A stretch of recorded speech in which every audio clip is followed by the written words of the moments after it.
Good morning, everyone. My name is Jagdish Prasad.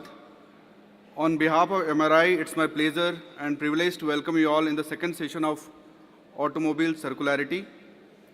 As you are aware, automotive industry is embracing circularity and carbon credits to address its environmental impact. At the same time, government bodies are also gearing up to build a strong vehicle circularity ecosystem. We already had one system of vehicle circularity, and the second session will focus more on decarbonization along with circularity. So I've got the list of panelists for the second session. All of them are distinguished speakers and have immense knowledge and experience on the subject. So with your big round of applause, let's welcome them on the dais for this panel discussion. Mr. E. Rajiv, Executive Director, International Automotive Center of Excellence.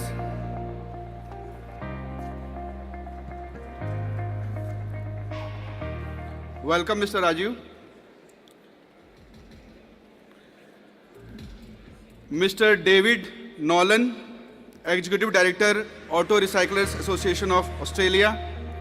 Welcome, David.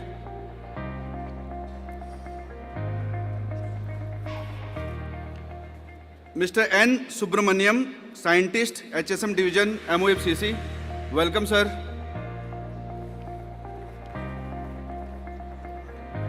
Mr. Brian Nope, General Manager, ADREM.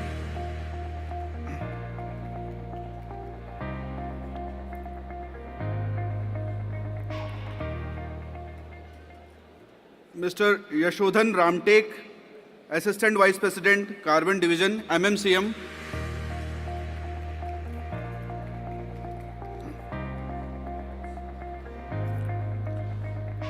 Mr. Lawrence Pinto, CEO, Odisha Steel Metallics Private Limited.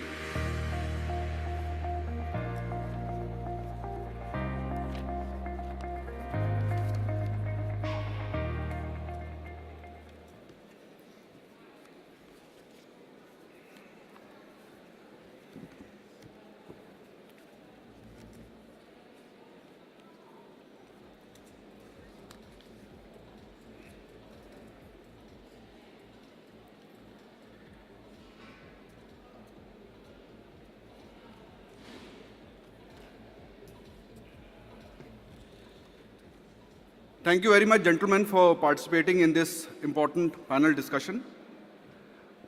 In the allotted time of 50 minutes, we'll be covering various elements of vehicle circularity and carbon market. So let's try to be brief in your replies and suggestions and views so that, I have a list of questions which I need to cover during this hour, and we have to take a few questions from the audience as well.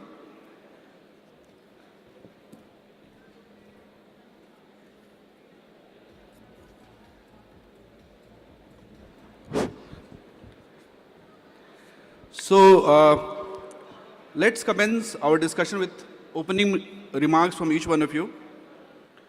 I would like to open forum with Subramaniam sir. Sir, nowadays we come across many buzzwords: reduce, reuse, recycle, sustainable development, clean air, clean environment. Why this circularity thing has become so important in today's time, especially in a country like India? Do you think the time has come where we have no choice except to go with circular economy? Over to you, sir. Thank you. First of all, I would like to welcome everyone to this international and national conference on different kinds of circular economy on different waste streams.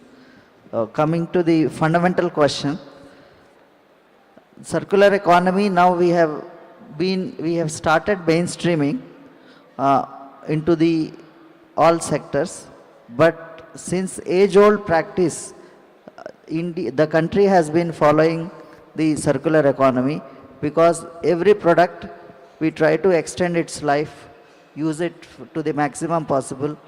when it becomes waste, we also repurpose it and use it for second life.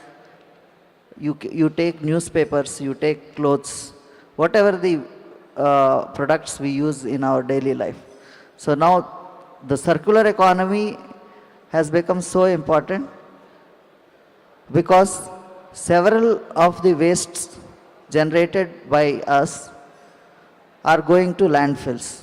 Now there is a limited natural resources available, so it is the time for us to recover the materials available in the waste. So waste, we have to maximize its benefits to the extent possible and then use them and put it into the fresh products, so that the sustainability that we talk about, that is going to give us some benefits to ensure sustainability on natural resources and to give it to our future generations. Coming to the end of life vehicles, you use several words on our reuse. So in terms of end of life, we use another word, scrapping. So that is also added now into the list. Thank you, sir. Very well said. And I'm sure India is evolving in terms of recycling. And we are migrating to a new culture, new practices from a linear approach to circular approach. So I would like to take now European perspective. Brian, so this question is addressed to you. What's your views on circularity? In general, not only vehicle circularity, in general. Well, let's say circularity, to have a real circular economy, what is important is that you have to look at all stakeholders. You need to look at the producers. Producers have their responsibility. The users, and also, in our case, the recyclers. That's why we are here today. For the producers, what is important is that, of course, they design also for recycling. To have real circular economy, they need to integrate recycled materials, because if there is no market for the recycled materials, then of course it will also not be developed.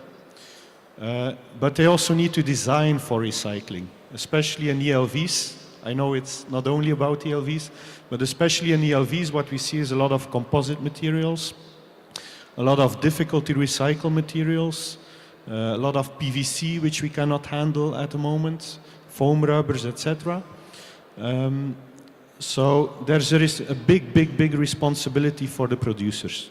For the recyclers, of course, there's also a responsibility. They need to integrate the best practices. They need to innovate so that they also recycle more, that they make sure that everything is being reused or recycled. And then, of course, the end users, they also have a responsibility. We do not want to throw everything on them, because it's not because you're an end user that you have to feel bad. But collection is very important. Things have to be collected in the wrong way. And that's why it's good to incentivize. For example, in the previous discussion, you were also talking about incentivizing the people to bring back their ELVs. So if you give an amount of money for their old car, then they will be happy to bring it. So that's a big difference. And I think those are the points important for a real circular economy. Very well said, Brian. Thank you very much. In fact, this EPR thing has come in to promote recycling as well as to incentivize the recyclers. So Subramaniam sir is here. I mean, I've been in various drafting meetings with him. And government has done really well in this connection to bring EPR on auto EMs recently, which are not only boosting the industry, but also encouraging other players who want to venture into this segment. But one more addition to this is carbon credits. So with us, we have today Mr. Yashodan. He is heading carbon department of MMCM. He has good experience in carbon credits. But Yash, do you think reducing carbon footprint is our combined responsibility, or it should be left only to the producers? What's your say on this? Hello. Thank you, Jagdishji, for taking this important topic of carbon. Whose responsibility is carbon? Who pays for the carbon and who suffers from carbon? But as we know, transport sector is one of the largest contributors of CO2 emissions in the country. We see that around 13 to 14% of CO2 emissions come from the transport sector, out of which from the passenger vehicles, it is around 40 to 50%. From the buses, trucks, it is 40 to 45%. So we know that OEMs have a responsibility, but at the same time, it is the users who are also responsible for their older vehicles. We know for the fact that the older vehicles are more polluting. They have more emissions. So it is very important. Apart from, so like for OEMs, there is EPR, they have to take back the vehicles, but at the same time, the owners also have to be sensitized and made aware that the old vehicles are more polluting. We have seen what Delhi's AQI is, and it is not a case only with Delhi as a city now. Most of the cities are facing the same challenge of pollution, and where these old polluting vehicles are a big contributors. So along with OEMs, I think the users also have to be made aware of all these things, and I think government policies also need to be aligned where we make them part of the solution. Thank you. So, Subramaniam sir, the awareness is still missing in some of the, remote towns, tier 2, tier 3 cities. People still are not aware what's to be done with their old vehicles and where to go. In fact, we have enough awareness through our social media handles, all the RVSFs are doing right now. Then, metro cities and tier 2 cities, people know what to do with their old cars. But awareness is one area where we have to work more so that, because clean air, clean environment is something where everybody is either winner or loser. We can't say that you are a winner, I'm a loser. If there is a clean air, everybody will enjoy this. So what is in this area government is doing? I mean, if any note, see what happens is sometimes, if we as private players or other stakeholders spread awareness, then people take slightly, they are serious, but not that way. But if something comes from the government side, any notification which comes from the government, people will take it seriously. If tomorrow you release a press note that, everybody has to recycle their car, only the RVSF, people will have no choice.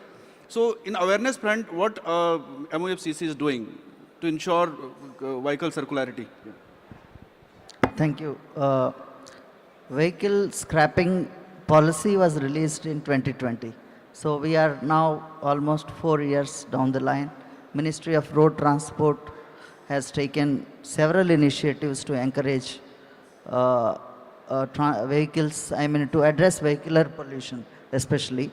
Not only scrapping of the vehicles, also promoting the EVs and other phasing out the older and polluting vehicles. So BS6 has been introduced. Now it takes care of majority of the pollution unless the contribution of the vehicles in a particular city is very high, then we should go to EVs in a big scale. Otherwise, BS6 largely addresses the vehicular pollution.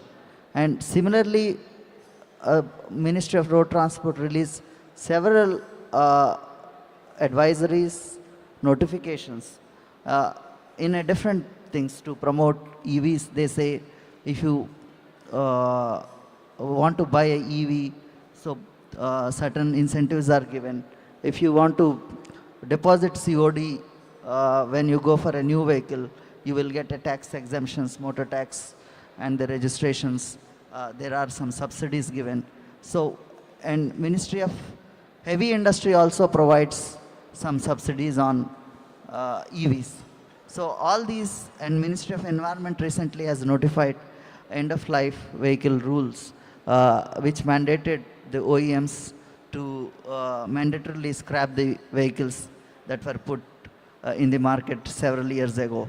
So all put together, how much the customer is getting benefit in terms of if he goes for an EV, what is the benefit if he wants to deposit the old vehicle and wants to purchase new vehicle, what is the cumulative benefit from the government in terms of tax benefits, in terms of the discounts OEMs are going to provide. So that needs to be consolidated at one place and to be disseminated to the public in a large scale. That requires a coordinated efforts, not only from the government, from all the stakeholders, the OEMs, the recyclers, and the government, the state governments, everybody has to play their role. Thank you. Agree, sir, because all the stakeholders should come forward and join hands for this business potential. So I'm now coming to Mr. Lawrence Pinto, who is running an RVSF in Gurgaon. Mr. Lawrence, tell me in a city like Delhi, how much impact you think vehicle circularity can make? Thank you for MRAI for inviting me first to this event. I would say Delhi has got an estimated ELV volume of around 10.5 million vehicles if you take Delhi and NCR together. Now, I would also like to put here when these vehicles, if come to the RVSFs, they have got a huge recycling potential. All the materials, we recover approximately 90 to 92% of the vehicle by weight when it comes to the RVSF, considering RC weight. Now, this is a huge resource that can come back to recycling, whether it's to steel industry, for aluminum, and various ones. It costs much less to recycle these materials rather than go back to the ores.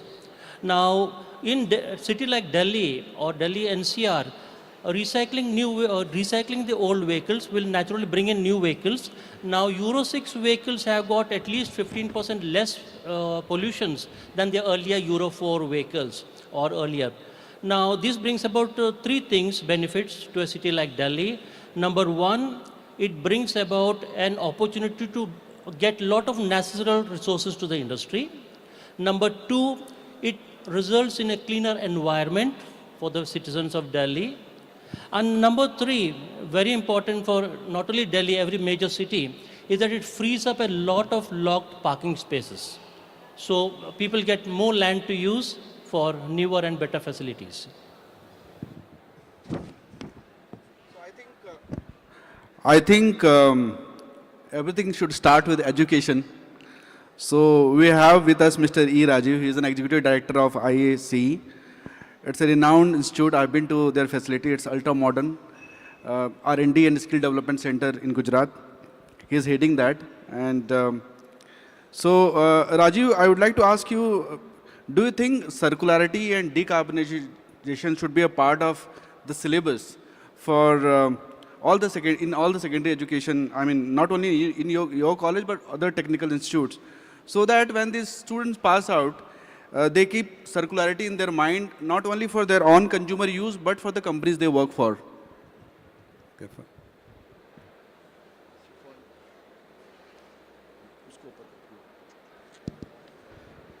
First of all, I would like to thank MRAI for having me here. And in response to the question that Jagdishji you just put across to me, so in terms of an output of an education, or you asked me whether we should introduce in the higher education. So when you look at purely career prospects, I understand the automobile industry, including ELV, the prospects are only going to increase because the total number of vehicles that we are putting on the road and the value chain that we have of 20 years, starting from production to an ELV of vehicle will go up. So it would make a lot of sense to make people aware of a lot of aspects of auto in primary education, secondary education, going forward to even engineering and other sciences. And with the new education policy in place, we have lots of enablers. There has to be a phenomenal change in the policies which education has undergone through. There are provisions like nano credits, micro credits that are possible, wherein people can be aware of these carbon credits. And there is a lot of adoption in terms of the kind of habit formation that has to happen. And this habit formation should happen much younger. In order to get the best benefit, if we have to arrive at a green GDP, if we have to look at higher percentage of green GDP as a total percentage of GDP, we need to start very, very early. So people start adopting the basic fundamentals of repurpose, reuse before we recycle. It has to start early. So it definitely makes a lot of sense to start early, introduce it in higher education, but not stop there. We bring it to engineering. The design principles that are adopted for vehicles, the engineers who would adopt those kind of design principles should be thought of, should be introduced to circularity concepts, materials that can be circular, and other panelists just mentioned some of the materials that can't be recycled should be avoided to start with. Thank you, Raju. Very well said. So now I'm moving on to Mr. David Nolan. He is the Executive Director, Auto Recyclers Association Australia. David, what is the general view in Australia about vehicle circularity? What is your general perception in Australia? Australia is probably typical of many other industrialised economies where a significant proportion of the value of the ELV is recovered in the reuse category of the circularity hierarchy. Reuse sits above reclaim and recycle, and reuse is what provides the value for the people who are dismantling the vehicles. And so to contrast that with the situation in India, there's two standout. First of all is the lack of technology that is available in India to support the reuse of second-hand parts. So the RVSFs are going to produce significant volumes of parts in a concentrated environment, and having those parts available for reuse is, as mentioned in the previous panel session, a big challenge. They need to capture that value to make the operation of the RESF worthwhile, but they don't have the wherewithal, they don't have the connections, and they don't have the technology to be able to maximise the value of those parts. And that's a significant contrast between current situation in India, current situation in Australia and many other countries. It was really interesting to see last night the awards and recognition of the sponsors and the huge achievements of those Indian companies, but they all started modestly and they started with vision, and they grew their facilities and they grew their processes to match the market. And I think that's where the RVFs sit now. I think they sit at a point where they don't have the technologies to enable them to maximise value from ELVs. They're competing with the informal sector because the informal sector does have better capabilities in some ways. So I think the challenge lies around improving that process of accessing markets, and as Mr. Nitin said in the last session, traceability is critically important because that's what enables both the vehicle manufacturers under their ERP responsibilities to account for their achievements, their circularity achievements, but it also provides the foundation for monitoring the second-hand part sales and the volumes of scrap recovery from each vehicle that goes through the RVSF. So, is there a bigger market for reusable, second-hand parts? Are second-hand parts allowed to be resold, refurbished in Australia? Refurbishment is less an issue than simply the access to the market for the sale of second-hand parts. And, it starts with the fact that a person who needs a mirror or a modest part can readily find that, and that there are good suppliers of good quality parts that are available to meet the market need. And the RVSFs have the capability to do that. They just don't have the technology to match with the market yet. Absolutely. We are also migrating to a modern technology right now. So my next question would be to Subramaniam sir. Sir, for RVSF, sourcing ELVs is a major challenge across India. I mean, this is the bigger problem for us to remain viable in long run. And one of the major reasons for this is informal sector. So we can't blame them entirely because there was no policy in place earlier, because the policy recently came in 2021. Now we have a well-drafted and transparent ELB policy in place. So how can we migrate them to informal sector? Because at the end of the day, we have to use their skill set, because they are more experienced than formal players. So if we can make use of their expertise and bring them to formal, sector, it will not only help the industry, but also give them enough employment in the formal sector as well. So what's your view, how we can migrate them to ELV? I am sure it will be done in a phase-wise manner because they are in millions. So what's your view on this, sir? Well again, I truly do not believe it can happen without better technology operating at the level of the RVSFs, and for that technology to be able to embrace the informal sector. I can only use the example of the USA, of the UK, of Australia, where the ability to share parts and resources across RVSFs. Not one RVSF can have all of the parts that are going to be required in its market, but the ability to share parts across RVSFs means that the market is expanded. It means that more customers can be confident of getting a supply whomever they contact. And I think that that's typical of all of those other countries. So this question I wanted to ask Subramaniam sir actually. So, what's the plan to migrate them to formal sector, all the people who are working in informal right now? So, as you had already mentioned, a scrapping policy was voluntary when it was introduced in 2020.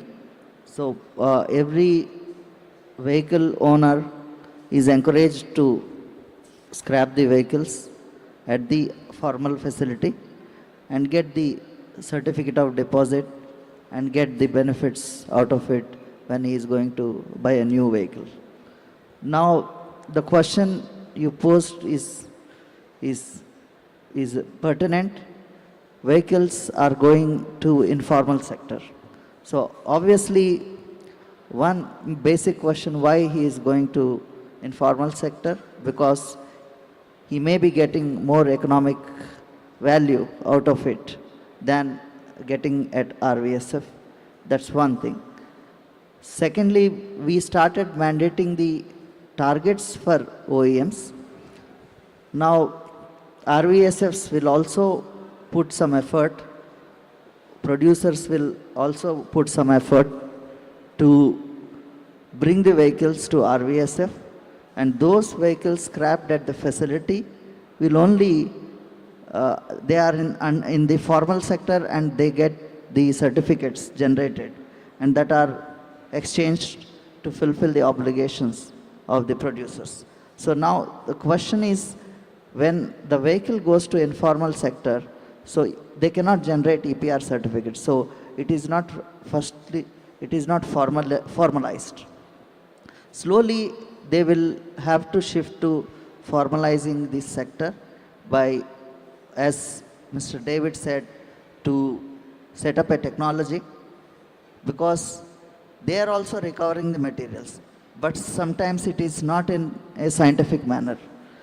So they'll have to adopt best practices that are developed by the pollution control boards, and they need to get registered with them and start a facility, and also to reach to the level of technology that currently whatever the RVSFs are operational, 60 or 100 in the country right now, slowly they'll have to shift towards the formalization.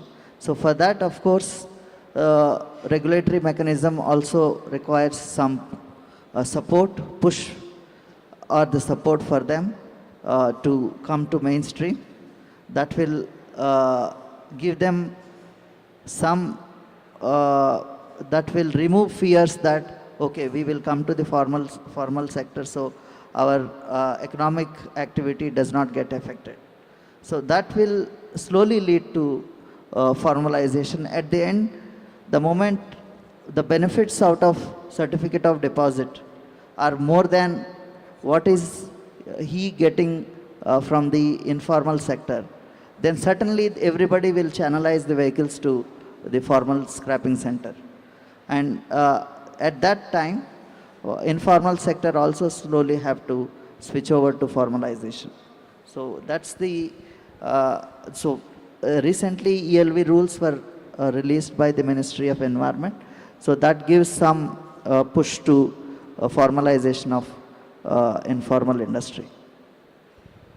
No, definitely, sir, I agree. I think ever since the policy came in, different ministries like MORTH, MOFCC and Ministry of Steel, and now Niti Aayog also, all the government functions, departments, inter-state machineries are actively working on it tirelessly towards the successful implementation of this policy. And time to time, you have been helping all the recyclers and automakers in their viability gap funding. So COD trading and EPR are something which are bridging the gap of viability gap.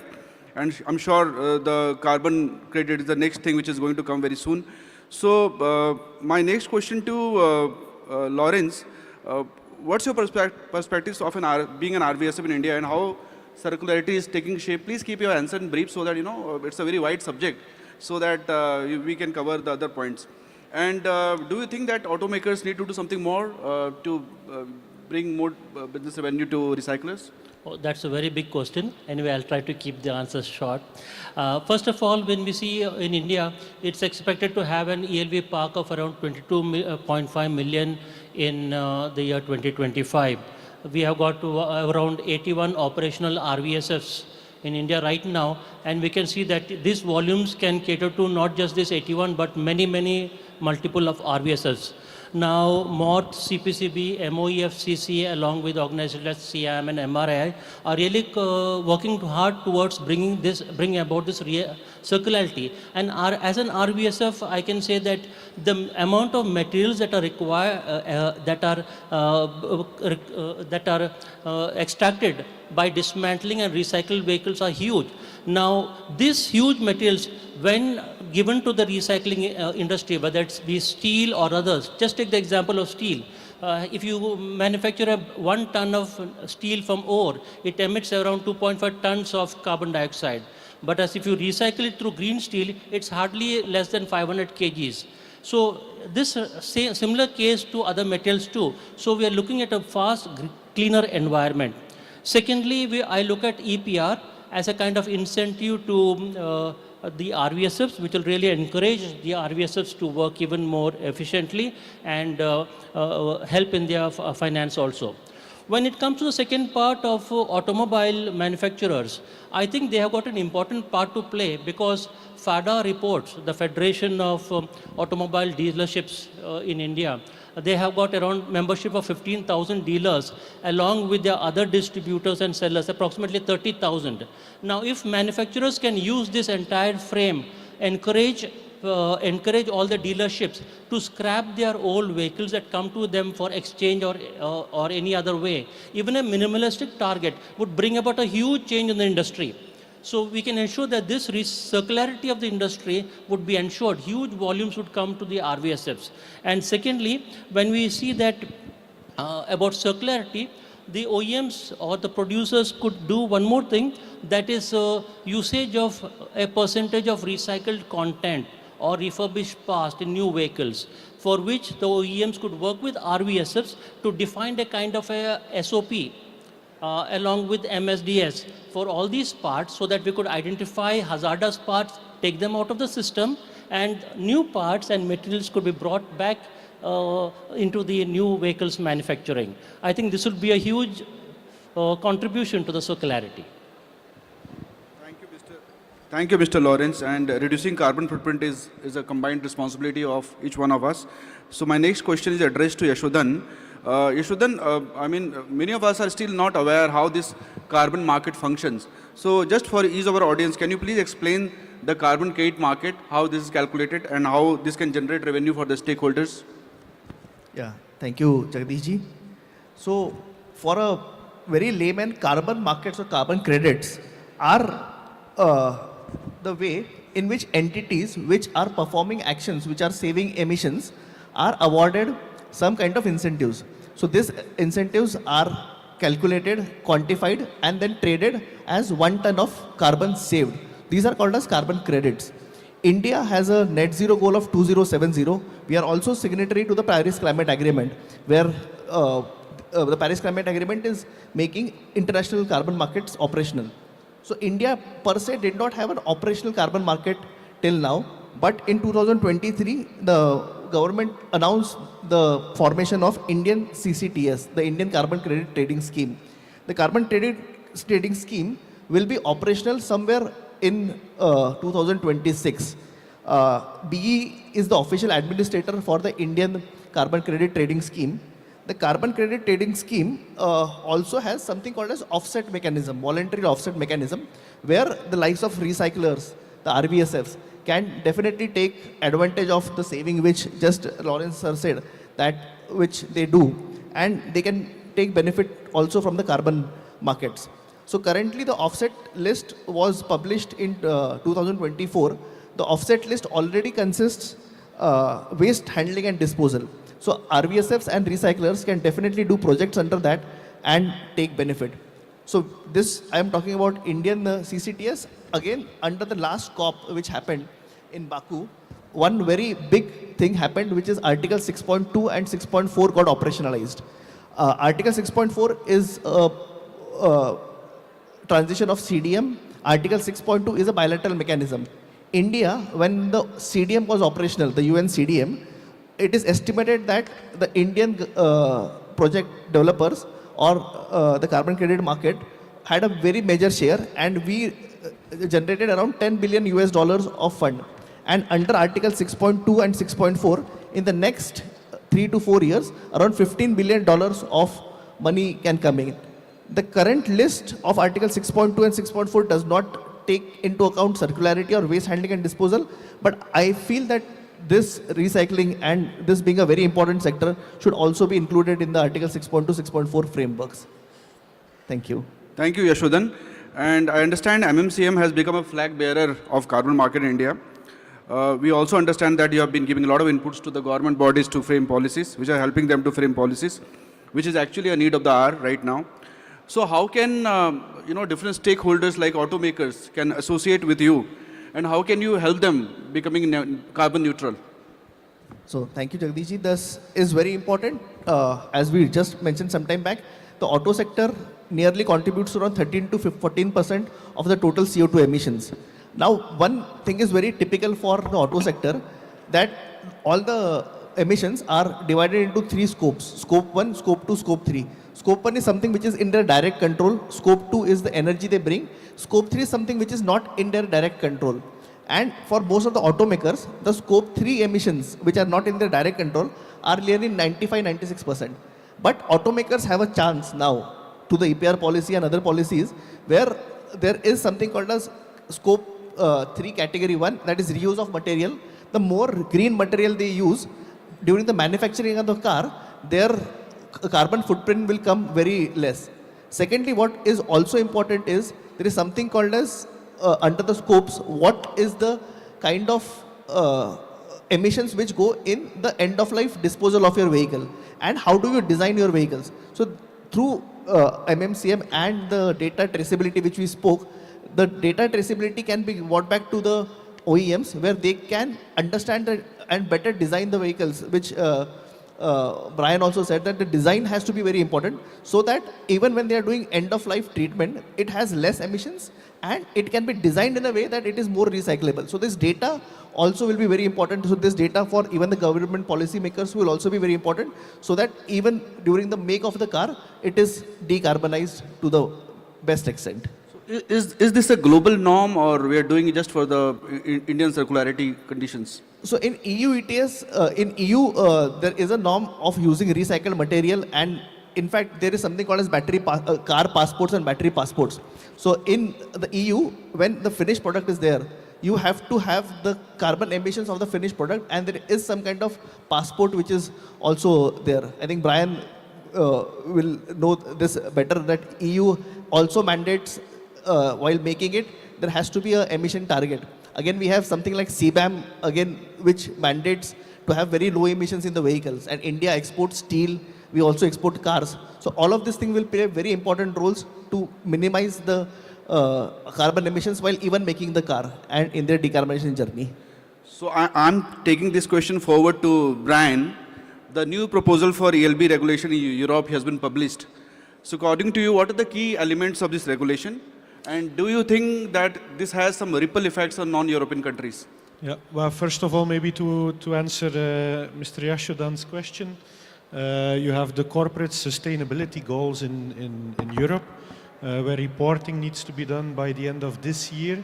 So that is also why the carbon footprint of each part is very important. Also, the source of the material is very important. Then to go back to the ELV directive, maybe not everyone here in the room knows this, but there is a new draft for the ELV directive in Europe, which may have a big impact also on other countries, because it has been used in the past already as a blueprint for other countries. I think the Indian ELV directive is also related to the European original ELV directive. Now I can talk maybe an hour about ELV directive, so I will not do that. Maybe the three most important points. One point is the illegal export that they want to tackle. Also in Europe there is a lot of illegal export of ELVs. Also illegal scrapping of ELVs. This they want to tackle by only sending roadworthy vehicles for export. So if the vehicle is not roadworthy anymore, it cannot be exported as well. So then they have to stay in Europe. This way they want to tackle this export, which is a good thing, of course. A second thing which is important is the dismantling. They want to dismantle, or let's say make a mandatory dismantling of multiple parts for the recyclers in Europe. This can be a good and a bad thing. A good thing is, of course, that we should promote reuse, which Mr. Nolan also said. However, what is not such a good thing is that there can be a big overstock of parts. If you want to dismantle everything and there is no market for it, then the cost for dismantling goes to the recycler. And of course, if the parts cannot be used anymore, then they have to go to the shredder eventually. So we are for the dismantling, but we are opposed to the mandatory dismantling of everything if there is no demand from the market. Okay. Then a third thing which is for us most important is the plastics. With the new ELV directive, the proposal is to have 25% recycled plastics in new vehicles, which is huge, because on average 120 kilograms of plastics is used in new vehicles. Of this 25% recycled plastics, 25% should be closed loop. This means coming from ELVs. This can have a huge impact on the market because this could cause recycled plastics to be more expensive than virgin plastics, which would be a huge incentive also for the recyclers to invest in plastic recycling technology, which is of course very important because it's a big part of the waste that we are creating of today. So this ELV directive is something we are focusing on quite a lot now, which we need to defend because of course there are also always parties that are opposing these kinds of things. I think it's very important to defend the 25% recycling and the 25% closed loop because this would force the OEMs, the car manufacturers, to think about designing for recycling. If they don't have to use the plastics themselves, then of course, why would they care? If they need to use the plastics coming from the ELVs, then for them it's important to design for recycling. So does it have any ripple effects on non-European countries in terms of exports or global regulatory alignment? It has a big effect. We have heard from multiple car manufacturers that, of course, they do not produce only for Europe. So if they make a part, they will not make a part destined for Europe and a part destined for the rest of the world. So if they would integrate recycled plastics in new parts, they would do this worldwide, not only for the European market. So this will have a very big effect on, let's say, global recycling. Thank you, Brian, for your valuable insights. Now I'm moving on to David. Tell me how the hazardous waste management system is there in Australia. Like, you know, we get like fluid, seat cover, plastic sometimes, and tire waste, etc.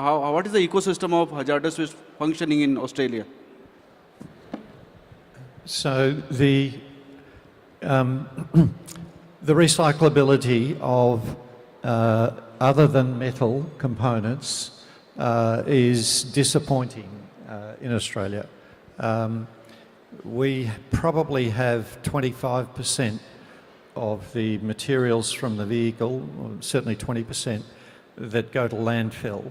And that's an element of the industry that needs to change, but it's a reflection of a very small population, low densities of vehicles in specific locations, and the logistic challenges of getting scrap into more formal processing infrastructure. So in Europe, where you could, and in the UK, etc., where you can establish further chemical or other processes to refine the product, it's very hard in a small population, very diverse geographically environment. So I think that that represents part of the future challenge is to how we better aggregate the non-metal materials to be able to present them for further processing. Thank you, David. It was wonderful. So I'm coming back to you, Brian, again. So waste to wealth has become an important subject in India, you know, where we want to maximize revenue from the waste. At the same time, vehicle circularity poses a bigger challenge in terms of material segregation. So what, according to you, are the effective measures recyclers should undertake to recover maximum raw material from the and minimum waste? Well, of course, I think what is important is to understand that we should not go to the maximum recovery because it's almost impossible. You cannot pay for this. It's too expensive to do. And some materials are at this moment non-recyclable. So we should look at, let's say, the low-hanging fruit. Worldwide, now around 6% of all plastics are being recycled, which is almost nothing.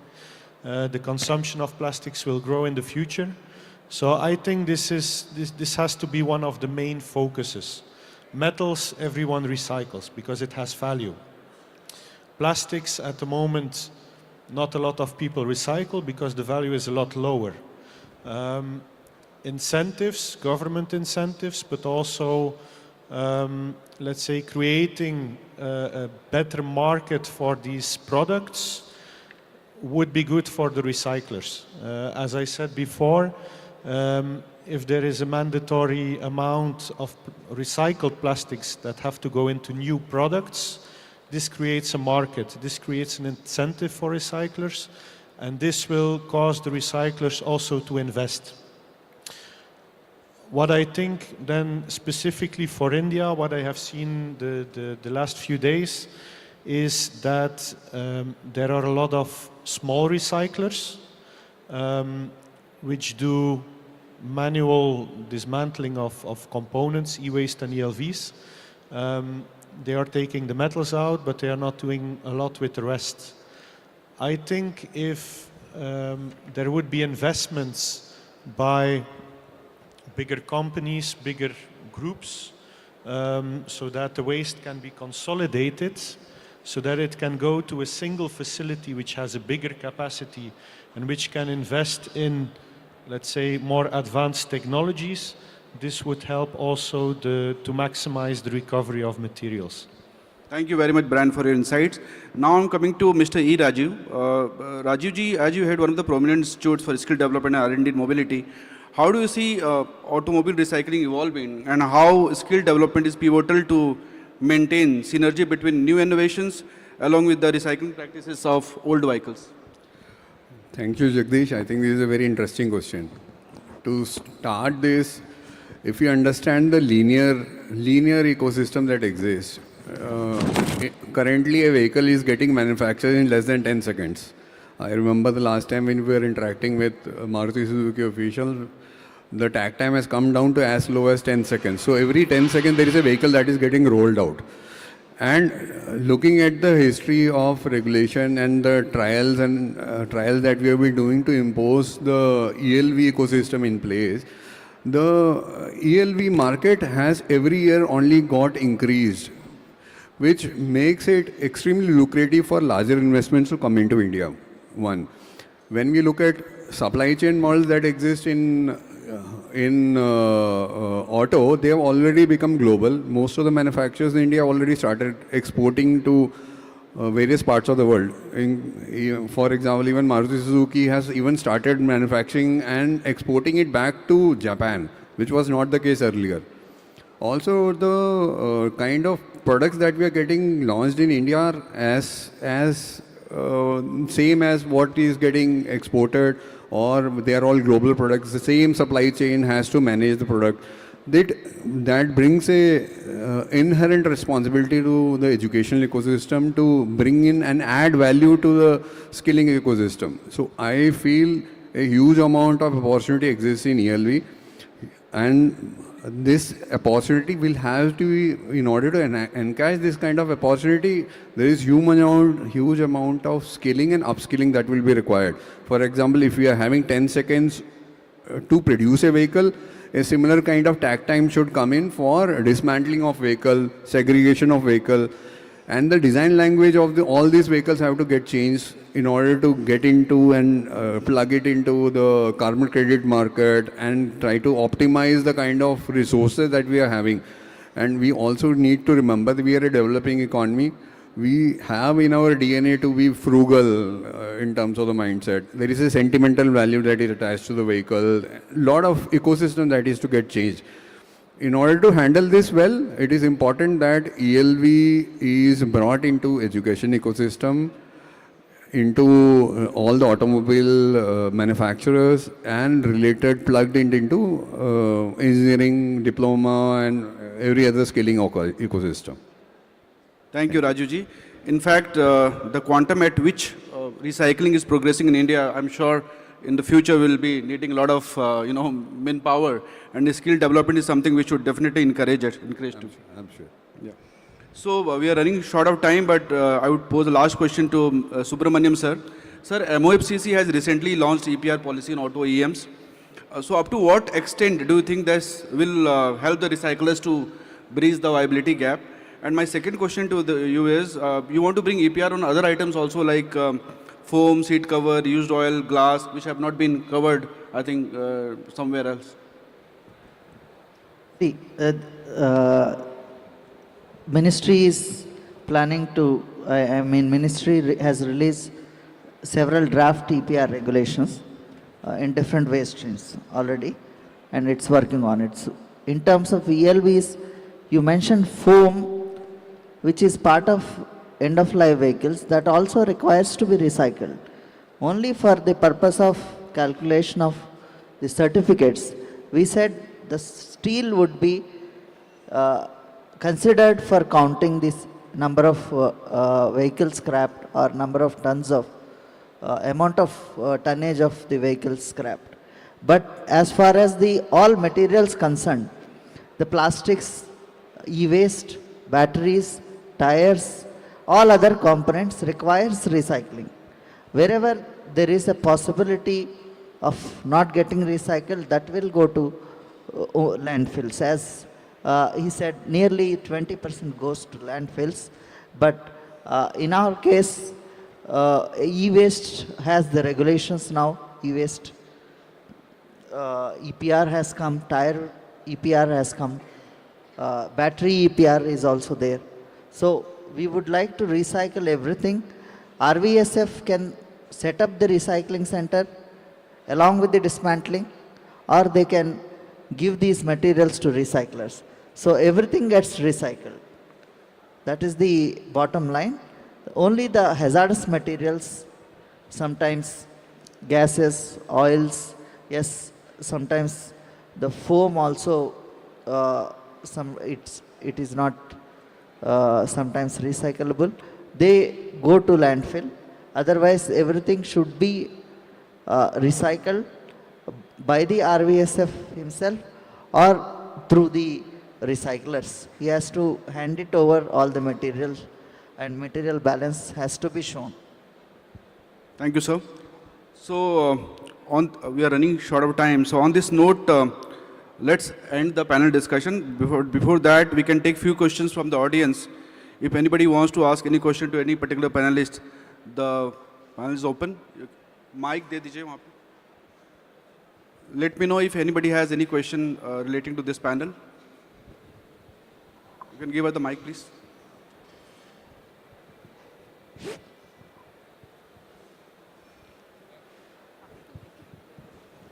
Hi, I'm Nikita Jain. I'm an owner of RVSF in Haryana.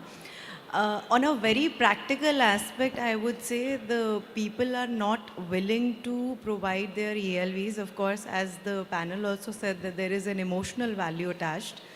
And beyond that, there is an economical value that the unorganized sector is providing. I think beyond a point, we need more awareness in the public that what hazards they are causing, because as an individual, as an RVSF, it's not possible for me to educate everyone. So is there any measures that we are proposing for distant education in people regarding the hazardous waste in ELVs?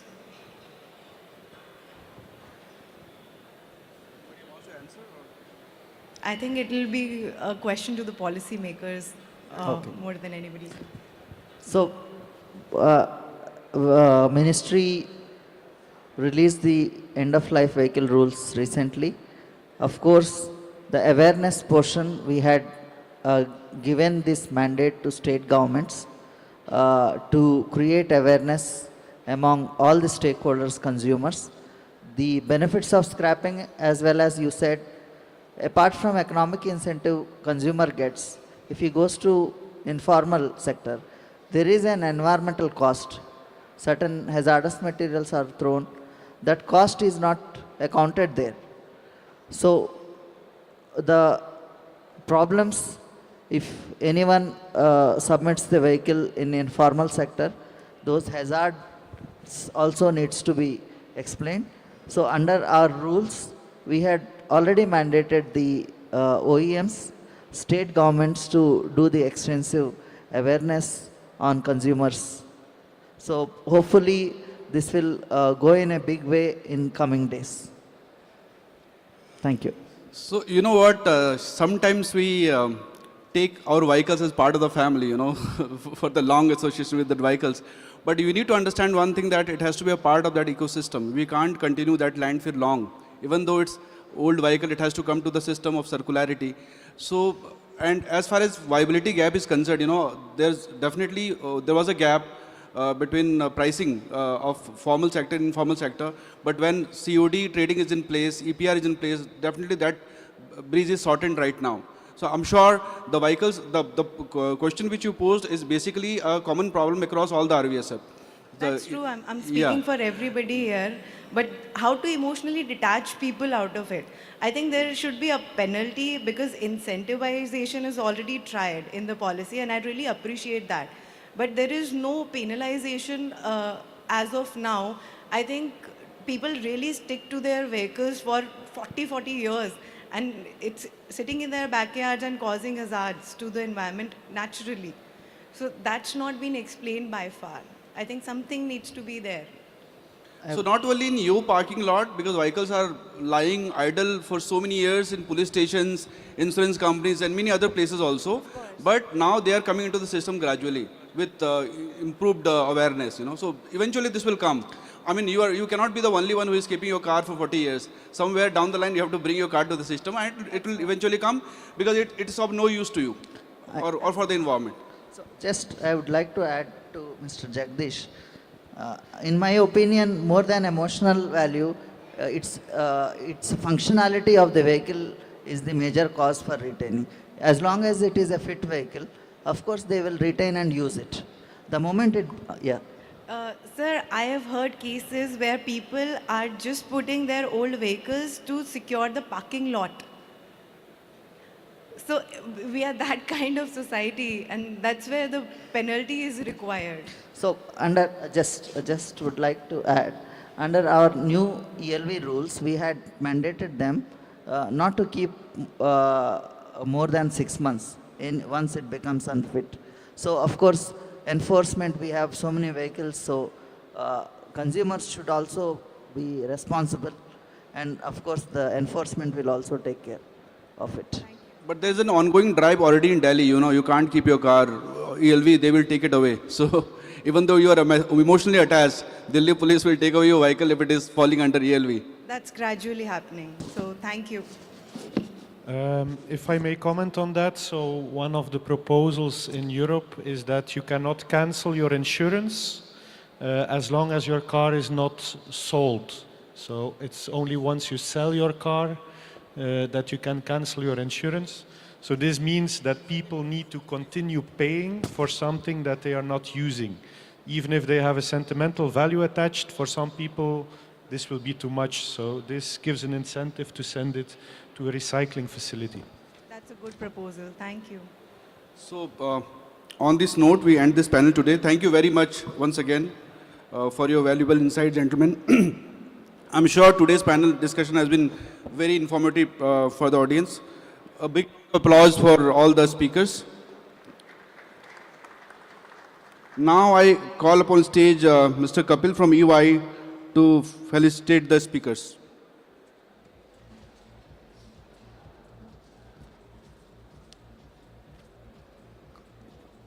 Who is, or somebody from MRI?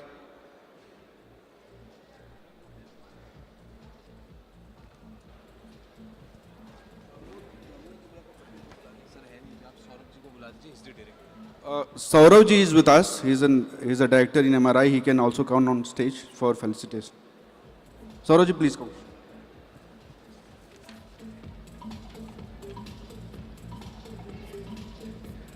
Mr. E. Rajiv.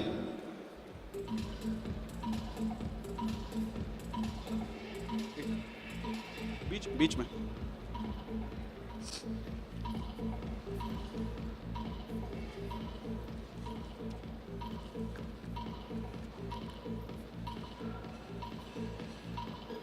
Mr. David Nolan.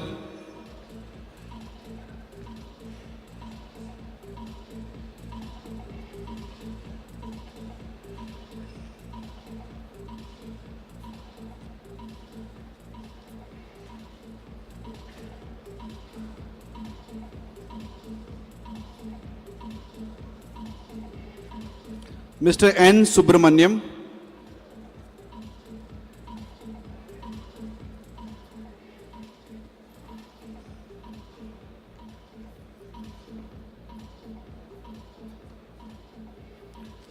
Mr. Yashodhan Ramtek.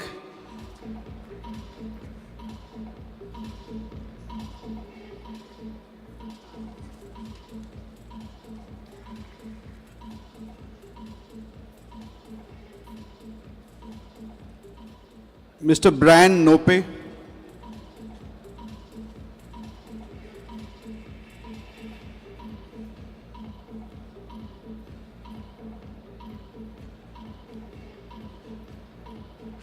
Mr. Lawrence Pinto.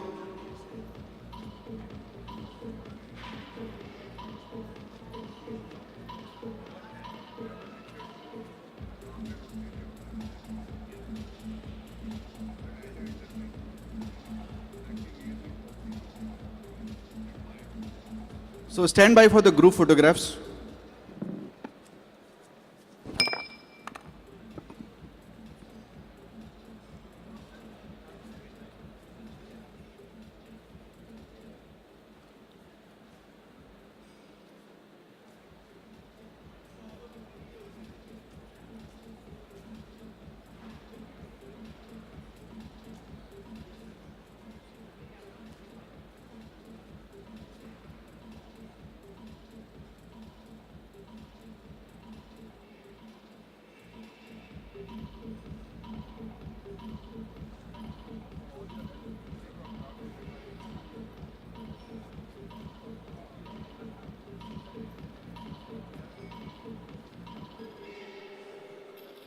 To honor RVSFs, policymakers, policy implementers, OEMs, dealers for spreading awareness about sustainability because they are leading it by examples and creating wonderful infrastructure altogether.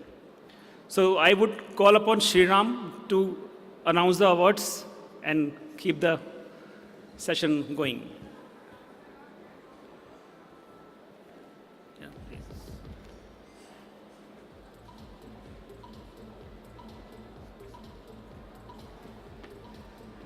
Yeah, hello, good afternoon. So as Nitin mentioned that we have, selected the best amongst the best. And I would name each one of the awardees. The first Best Governance Award goes to Shri Kailash Sharma. Just before that, I would request Amit Verma ji to please come to the stage to give the award. Shri Amit Verma ji is Director Niti Aayog. And this award goes to Shri Kailash Sharma. Request Kailash Sharma ji to please come to the stage.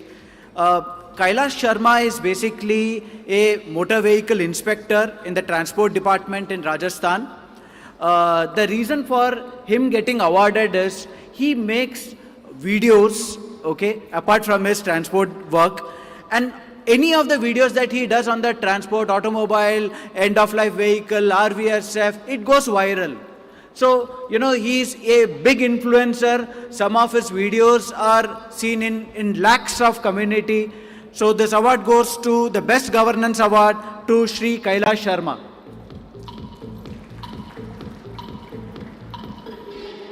MVI Kailash, that's a name that you can check in YouTube. There are hundreds of videos, everything to be related in road, transport, automobile segment. Thank you, sir. The next award goes to the MTC group. Request Jagdish Prasad, Vice President, to come and collect the award. This is because of MTC being a DMRV leader. They are actually capturing every single information of the end-of-life vehicle into a system which has got complete traceability, and that leads them to getting carbon credits. Jagdish Prasad of MTC Group. Green Leadership Award. Request everyone to put your hands together for Jagdish, MTC Group.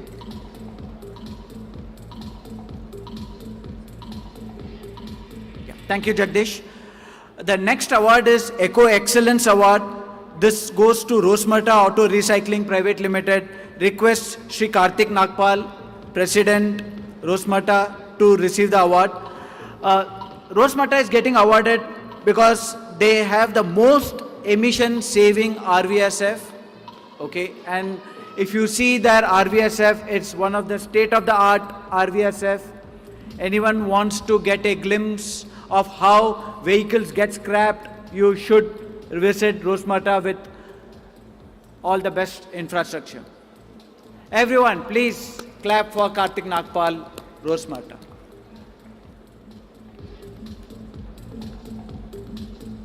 Thank you, Karthik. The next award goes for the Outstanding Information Leader Award. This goes to Saisha Motors. Request Shri Sai Giridhar, Director, Saisha Motors. And his Saisha Motors, this contribution is exceptional efforts in sharing vital information to all the automobile stakeholders. They have got Volvo showroom, they have got Skoda showrooms, and the end user who gets the benefit from the certificate of deposit, Saisha Motors is giving all those information to passing it the benefits to the end customer. Thank you, Sai Giridhar ji. The next award is the Star Business Partner of the Year award, goes to Ganganagar Vahan Udyog.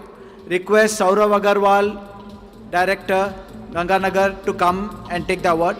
Ganganagar, basically any user who gives a vehicle to the RVSF, okay, they actually get a certificate of deposit, and they make, Ganganagar makes those people trade. They have done the maximum number of trades in the year. That's why this award. So the Star Business Partner of the Year award goes to Ganganagar. Everyone, please put your hands together for Saurav ji. Okay, those are the 5 awards. Request all the awardees to just come to the stage for a quick group photo.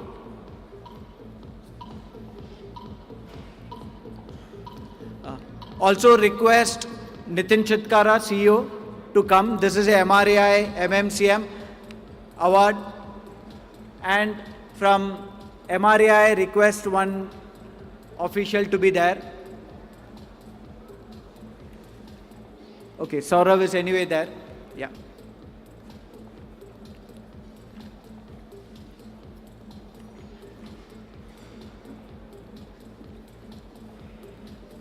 Thank you everyone for being here for this award. It has got from the RVSF to the influencer to the dealers, everyone in the automobile circular field. Thank you all. That's the end of this MRAI MMCM award.